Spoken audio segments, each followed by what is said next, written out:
apakah orang Islam yang suka marah-marah, stres berkepanjangan, depresi, atau bahkan orang hilang akal, orang gila, itu adalah orang yang kurang ikhlas? Baik, barakallahu fikum. Baik, terhadap takdir Allah Subhanahu wa taala. Dilihat ya akhi, barakallahu fikum, marahnya karena apa? Baik, marah misalnya suami, barakallahu fikum, marah sama istri yang semestinya wadifahnya sang istri, wadifah tugas sang istri itu kan paling tidak bagaimana menyelesaikan apa yang ada dalam rumah sang suami. Ya, kalau bukan rumah suami ya rumah yang dikontrak kan begitu ya. Rumah kontrakan kan begitu ya. Dibereskan, kalau kemudian masak ya disediakan. Suami marah mungkin ya, marah dalam kondisi tidak pernah dibereskan begitu ya. Masak juga malas-malesan gitu. Diberitahu, jawab. Nah, ini bukan istilahnya seorang barakallahu fikum karena tidak ikhlas kepada takdir. Nah, kemarahan dalam hal tertentu kadang emosi yang sifatnya apa? Muncul daripada nalurinya seseorang. Karena itu Nabi SAW mengatakan tentang seorang yang bisa mengendalikan kepada amarahnya, laisa al-qawi atau laisa syadidu bisur'ah. Bukan orang yang kuat. Bukan orang yang kuat, yang perkasa, itu orang yang bisa membanting lawan kalau bergulat. Walakin asyadidu man yamliku nafsahu indal ghadab. Tetapi orang yang kuat, yang perkasa itu orang yang bisa menahan diri saat marah, kan begitu ya. Kan ada tipe orang kalau marah itu jengkel, misalnya perabot yang baru dibeli, ngantarkan istrinya ke pasar, beli piring, beli gelas, sampai rumah marah dibanting semua habis. Saat minta kopi, yo kemarin kan kamu banting, kan begitu. Ya sudah, sekarang jangan pakai piring, jangan pakai gelas minum dan makannya, ya pakai ember, kan begitu. Kan anti pecah, kan ada ember anti pecah ya. Belikan perabot-perabot yang anti pecah.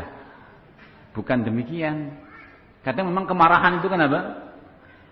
Pada seorang, sehingga seorang itu barakallahu fikum, Nabi mengajarkan kondisi marah seorang suruh duduk, berwudu.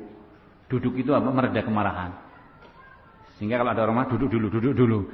Jangan berdiri, kan begitu. Karena itu akan semakin mengumbar. Kita begitu hendaknya menyadari. Baik. Kalau kemarahan-kemarahan seperti itu, atau kemarahan tadi yang sifatnya sudah diambang batas kewajaran. Demikian pula stres. Stres itu kan juga macam-macam ya. Mikir cari pekerjaan sulit begini, kadang-kadang stres, kan begitu. Mikir keluarga demikian, kadang stres. Jadi barakallahu fikum, ada dalam hal-hal yang masih pada batas kewajaran, walaupun berkepanjangan. Demikian pula kadang-kadang seorang depresi, baik kadang tekanan. Misal sang anak, karena itu kita hati-hati dalam mendidik anak kita. Anak misalnya ya anak laki-laki kita atau anak perempuan kita. Kita target misalnya menghafal Quran. Bangun tidur harus misalnya sebelum subuh kita bangunkan. Pokoknya bangun, ayo jalan. Habis subuh suruh menghafal. Nanti sarapan seorang lagi, terus pokoknya ditekan hafalan dulu. Enggak boleh yang macam-macam. Mau main jangan. Ini bukan waktunya bermain. Anak kecil kan biasa bermain. Jangan disia-siakan masa kecil untuk bermain, untuk menghafal terus begitu. Kan bisa jadi kan depresi ya. Sampai kadang-kadang gila anak itu. Waliyadzubillah. Jadi barakallahu fikum, anak kadang-kadang perlu, sehingga mengurangi kepenatan anak-anak kadang-kadang. Kan kadang kita boleh ngajak bercanda mereka, ngajak bermain ke tempat-tempat yang di situ barakallahu fikum bisa terjaga hijab. Seandainya anak kita perempuan, kemudian bersama istri kita ajak makan bareng-bareng. Kan jarang mungkin di antara kita yang kalau makannya bareng-bareng satu ini nampan, terus minta disuapi.